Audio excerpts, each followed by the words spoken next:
Hoy quiero hablar de un asunto muy importante que ha sacudido a la Internet y conmigo en cierta manera en medio de esto. No me gusta dar respuestas cortas, no me gusta ser colocado en una posición para hacer eso porque creo que eso simplemente incrementa la confusión. Entonces quiero tomar la oportunidad de hablar del asunto de las mujeres predicadoras en esta mañana y darle una respuesta más detallada a partir de la palabra de Dios en este tema tan importante. Y creo que para cuando terminemos usted va a entender lo que la palabra de Dios tiene que decir y cuán coherentemente lo dice. Entonces, para comenzar, abramos la palabra de Dios en 1 Corintios capítulo 14. 1 Corintios capítulo 14. Y quiero que me acompañe el versículo 33. Versículo 33. Pues Dios no es Dios de confusión, sino de paz. Y después, esta oración realmente comienza el texto con respecto a nuestro tema. Como en todas las iglesias de los santos, vuestras mujeres callen en las congregaciones, porque no les es permitido hablar, sino que estén sujetas, como también la ley lo dice. Y si quieren aprender algo, pregunten en casa a sus maridos, porque es indecoroso que una mujer hable en la congregación. ¿Acaso ha salido de vosotros la palabra de Dios, o solo a vosotros ha llegado? Si alguno se cree profeta o espiritual, reconozca que lo que os escribo son mandamientos del Señor. Mas el que ignora, ignore.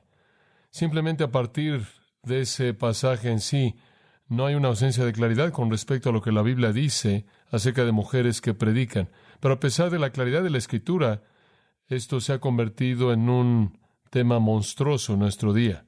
Una afirmación divina responde a la pregunta: ¿qué dice la Biblia acerca de las predicadoras?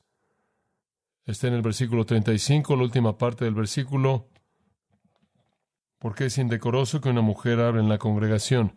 Eso no es ambiguo, eso no es algo no claro.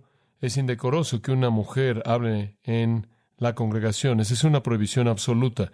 Y la palabra indecoroso es escogida de manera muy cuidadosa por el Espíritu Santo para no dejar alguna ausencia de claridad en términos de la fuerza de la afirmación.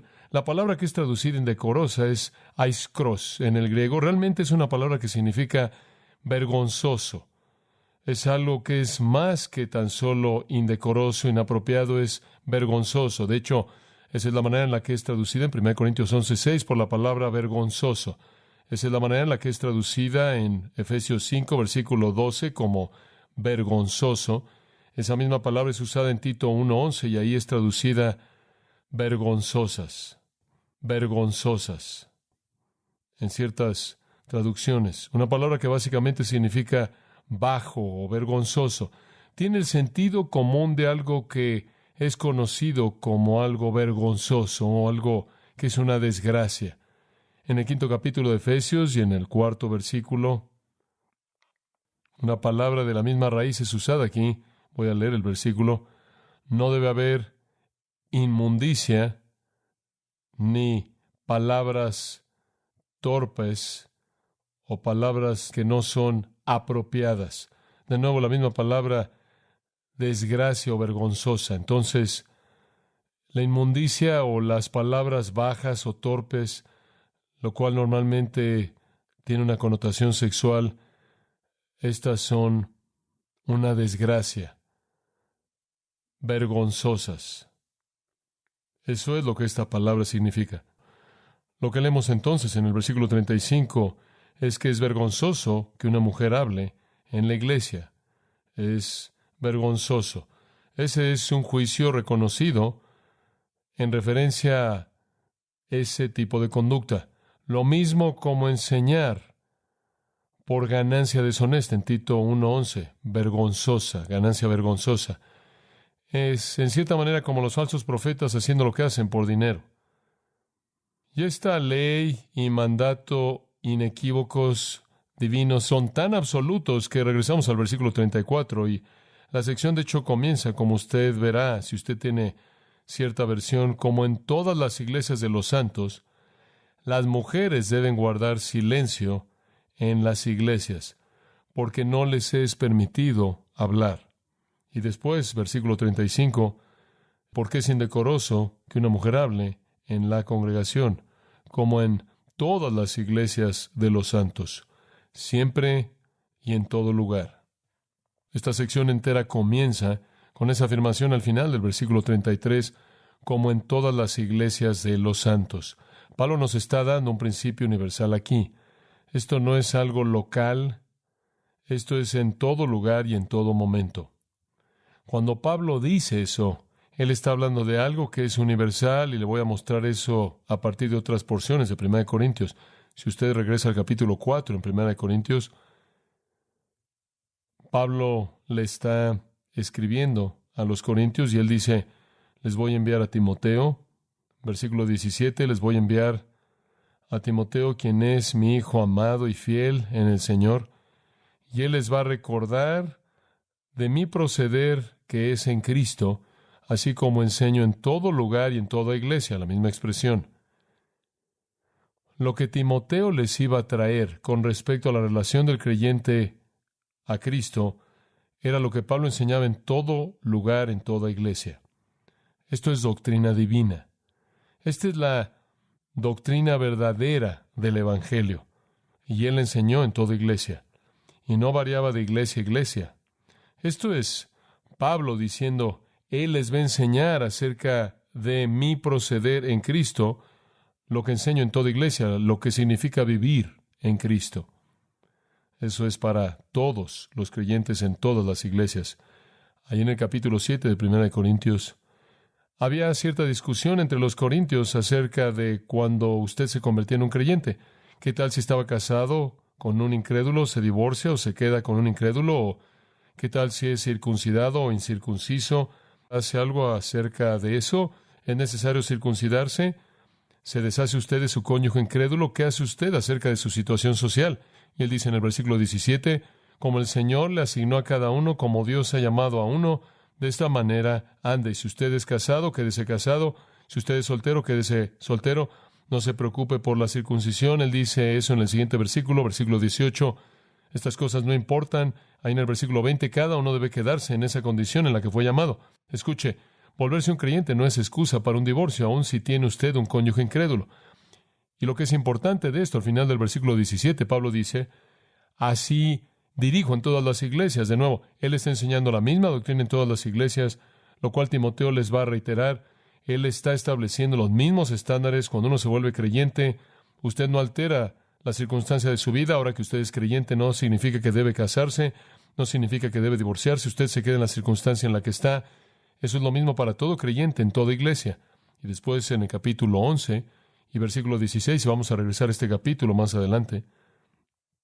Pero Pablo está hablando aquí de una mujer sometiéndose, y él está hablando de una mujer sometiéndose de una manera que se manifiesta por cómo se viste, por cómo se ve, al usar los símbolos culturales de la feminidad para mostrar su sumisión. Pero él sabe que habrán mujeres que van a pelear en contra de eso. Entonces, en el versículo 16, él dice, versículo 16, si uno está inclinado a ser contencioso, no tenemos otra práctica ni lo tienen las iglesias de Dios. Es lo mismo para todas las mujeres en todas las iglesias, en todo momento. Debe usted demostrar de manera manifiesta su sumisión a su marido y de esta manera al Señor. Entonces, cuando Pablo dice, como en todas las iglesias, él se refiere a doctrina universal que es enseñada en la iglesia, él se refiere a conductas universales que son enseñadas a todos los creyentes, lo cual significa que se quedan en las situaciones sociales en las que están. El cristianismo no es una excusa para irrumpir, para alterar la vida a un nivel social, y esencialmente significa que las mujeres deben mantener sumisión a los hombres en todas las iglesias, en todo momento. Ahora, no hay una ausencia de claridad ahí. De nuevo digo, si usted regresa a 1 Corintios 14, que las palabras de Pablo podrían ser tomadas de otra manera. Eso es imposible. Como en todas las iglesias de los santos, las mujeres deben guardar silencio en las congregaciones. No se les permite hablar. Es vergonzoso que una mujer hable. Frente a esto, le podría parecer algo sorprendente saber esto. Pero en una encuesta que se llevó a cabo en el 2017, unos 80% de los estadounidenses están cómodos con una pastora. El 62% de los cristianos practicantes están abiertos a pastoras. El 40% de los evangélicos están cómodos con pastoras. En la preparación pastoral hay un título de posgrado llamado una maestría en divinidad. Generalmente es un título que toma 3 o 4 años para prepararlo para el ministerio pastoral. El 50% de las mujeres inscritas en seminarios, 50%, debo decir, de los alumnos de maestría en divinidad en seminarios son mujeres preparándose para el ministerio pastoral. 25% de las facultades del seminario son mujeres. Eso significa que usted tiene a miembros de la facultad mujeres enseñando a mujeres alumnas para ser pastoras. 11% de los presidentes de seminarios son mujeres. 27% de los pastores en este país son mujeres. Esto es una explosión. En 1960, 2% del clero eran mujeres. El movimiento de las mujeres básicamente ha causado una erupción en la iglesia, y la última frontera para el movimiento es la iglesia evangélica, la última frontera que ha caído víctima a la rebelión del feminismo junto con el marxismo cultural. Quizás las pastoras y las predicadoras son la evidencia más obvia de las iglesias rebelándose en contra de la Biblia. No puedo pensar en algo que tenga un impacto tan amplio y que trascienda por todas las denominaciones como la rebelión de la mujer en contra de la palabra de Dios con respecto a predicadoras.